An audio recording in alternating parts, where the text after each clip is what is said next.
All right, so I'm not going to spend a whole lot of time in section 6.5 because it is a review section. So really all we need to do is just keep this formula sheet handy because this is going to help us factor anything that's thrown at us. Okay? And so 6.5 is just a review section of all the techniques that we've done up until this point. So let's just dive in, factor completely. So we have x squared plus 8x plus 15. Remember, following this flow chart, is there a greatest common factor? So x squared, 8x, 15. The GCF appears to be 1, and there's not an x common to all three terms. So there's no GCF to pull out. Okay, so then are there 4 terms? No. Are there 2 terms? No. There are 3 terms. Now remember, the 3 terms are split into 2 different sections. There's trial and error, which, woohoo, we love trial and error. And there's AC method. Ooh, we don't like AC method because it's a lot of work. So let's see what we got here. It's a trinomial, 3 terms. The A is the leading coefficient. So A is this number, the coefficient of the highest power term. A is 1, and there's 3 terms, so we're going to use trial and error. Okay, so the trial and error, remember we needed 2 parentheses, and we put an x and an x, and then we had to find 2 numbers who multiply to give us 15 and add up to give us 8. So 2 numbers who simultaneously multiply to be 15 and add to be 8. And those would be 5 and 3. Your other choices for, multiply to give you 15 would be 1 and 15. Well, those aren't going to add up to be 8, whereas 3 and 5 would. So there's your factorization. Remember that factoring is the opposite of FOIL, is the opposite of the distributive property. Now, something to note here, okay? On a multiple choice test, the question, I said could ask you to find a factor of this, okay? These individually are factors. Together, they're the complete factoring. It says factor completely. They are the complete factorization. However, if we ask you just for one factor, it would be either x plus 3 or x plus 5. Either one of those would be correct. So we look at this list. X plus 5 is not in that list. X plus 3, that one is in the list. So this would be the correct answer.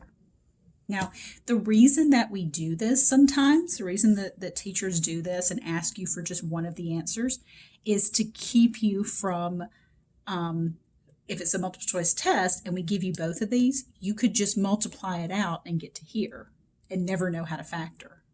So we want to make sure that you know how to factor. So that's how we can tell that you know how to factor it instead of just working backwards from your answers. Okay. This one. Oh, the answer's over here. Don't look. Oh, look away. I'm hideous. Is there a greatest common factor? So you guys grab this flow chart. Is there a GCF? 49 and 4. Only share a factor of 1. Okay?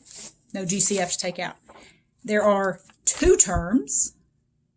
Now, which one is this? Well, it's the sum of 2 squares because this is the same thing as 7x all squared plus 2 squared. The sum of 2 squares. And how do you factor the sum of 2 squares? You don't. It does not factor over the real numbers. So, boom, doesn't factor. Okay, so let's change it up. Let's make that a minus. If I make that a minus, it's now the difference of 2 squares. It still did not have a GCF. 2 terms. The difference of 2 squares factor into a plus b, a minus b, or a minus b, a plus b, either order. So just like I did before, I broke it up into 7x quantity squared minus 2 quantity squared. In my formula of a plus b, a minus b, this is my a, this is my b. So I just happen to do a minus b and then a plus b. If you do the plus first and then the minus, it's the same answer, even in Hawks. So the sum of two squares does not factor. You always want to look for a greatest common factor first, because if there's one of those, it will come out. It may not factor further, but if there's a GCF, you got to take that out first. All right, so how about this guy? We got m squared plus 2m plus 24. Okay, 3 terms. Is there a GCF? Just one, so no, there's no. Okay, there's 3 terms, so which one is it going to be? Or is it going to be trial and error, or is it going to be AC method? Well, the leading coefficient right there is 1. So we have 3 terms. A is 1, that leading coefficient, so it's trial and error. So we're going to want 2 numbers who multiply to give me 24 and add up to give me 2. So this is a good time. Pause the video and see if you can come up with 2 numbers who multiply to give you positive 24 and add up to give you positive 2.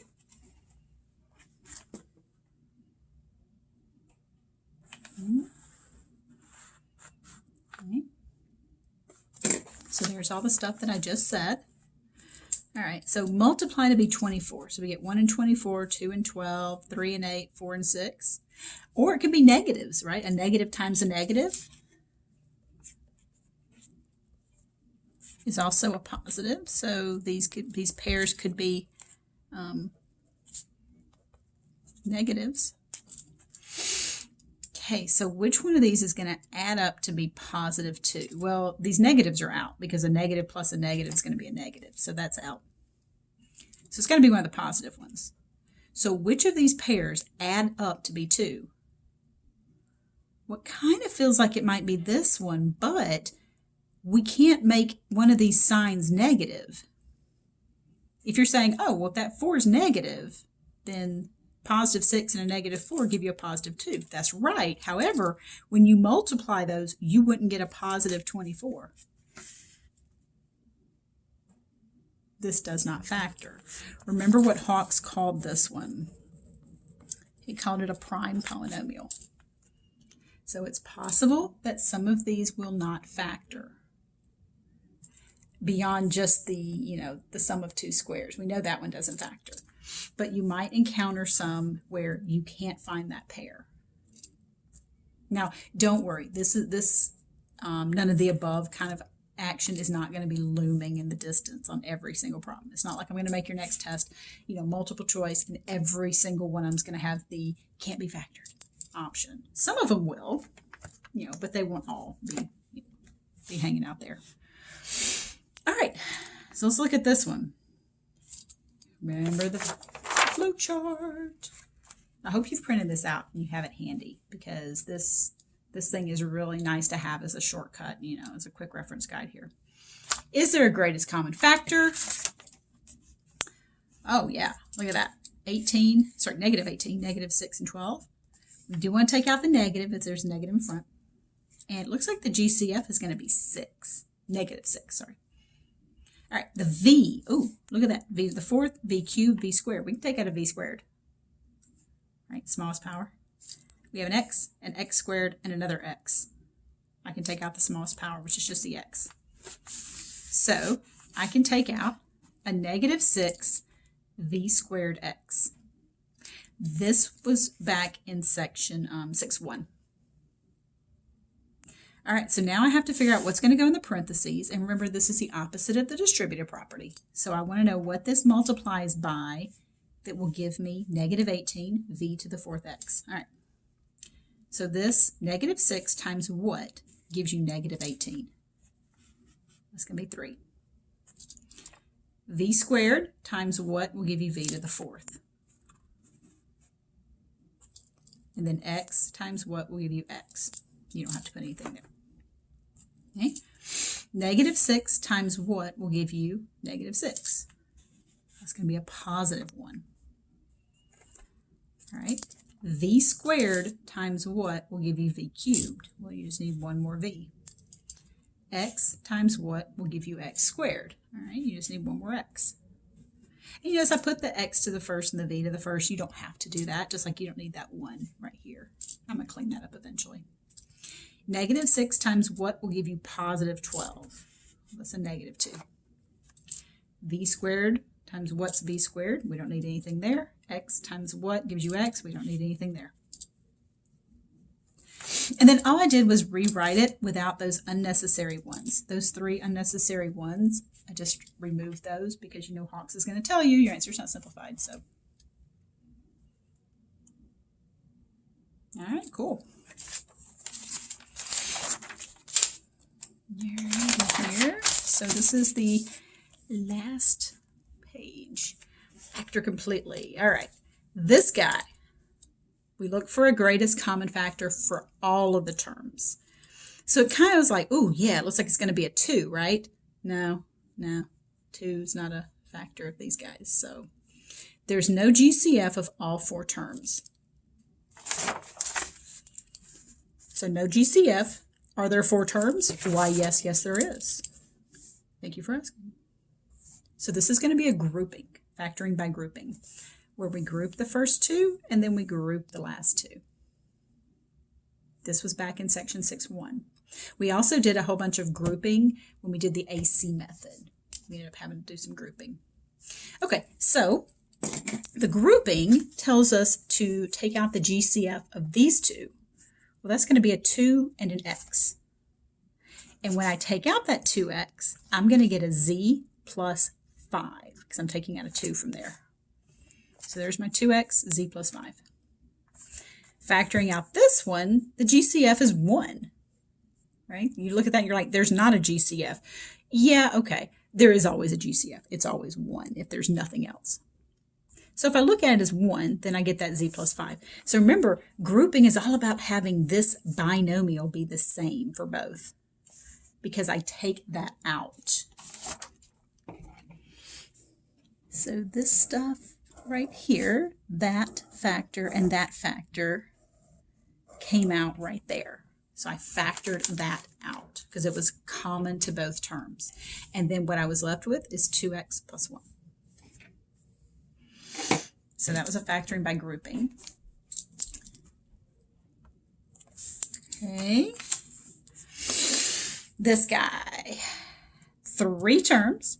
Is there a GCF to take out? No. It's just a GCF of 1. Kind of looks like there might be a 3, right? Because the 3 and the 24, but then there's a 1 right here. So, all right. A is not 1. So we have 3 terms.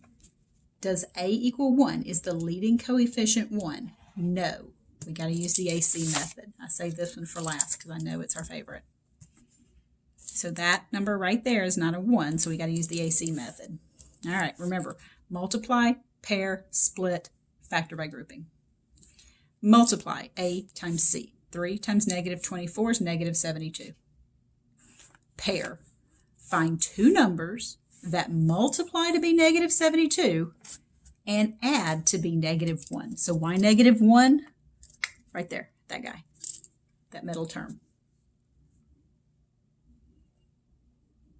My numbers are 8 and negative 9. So those multiply to be negative 72 and will add up to be negative 1. So now we split. And I know that that's kind of the problem area for some people. Because this is kind of a trial and error thing, right? But that split and the grouping tends to be where some people kind of lose it. We're going to rewrite this negative 1 in terms of this addition. So I rewrote negative 1x as negative 9x plus 8x. Look, if I combine those like terms, I get negative 1x. So remember in FOIL, when you FOILed things out, you multiplied it out, and then we combined our like terms. Well, we're undoing that process. So we're splitting this back into its like terms. with these specific numbers. Now, look at the order. Here I wrote 8 and -9. Here I wrote -9 and 8. Is there a reason why I did that? Yeah, you bet there is. That plus right there at the split. If at all possible, I will try to keep a plus at my split. See, when I do this factoring by grouping of the 3x squared minus 9x plus 8x minus 24, if I can keep a plus at my split, the factoring by grouping is just a little bit easier. If there's a minus at my split, then I have to factor that minus out, and it gets a little trickier. All right, so factoring by grouping, we're going to take out the GCF of these two, which is 3x, and it's going to leave me with an x minus 3. The GCF of these two is 8, and it also is going to leave me with an x minus 3. Once again, I have this common binomial that is factored out, and I'm left with 3x plus 8 and this x minus 3. So these together are my factorization, my complete factorization. Okay? So you want to make sure you're factoring it completely, and the most common mistake is to forget to look for that GCF, because those will creep up on you. You'll kind of get into the zone and be factoring away, and then all of a sudden you'll miss this. If you miss a GCF on an AC method, oh Lord, you're going to end up multiplying that and getting some big honking number. And once, I mean, it can be done. And, and then you factor it by grouping, and you know what happens? Your complete factorization down here will have a GCF in one of these factors, or both, that you will then have to take out. So it can be done.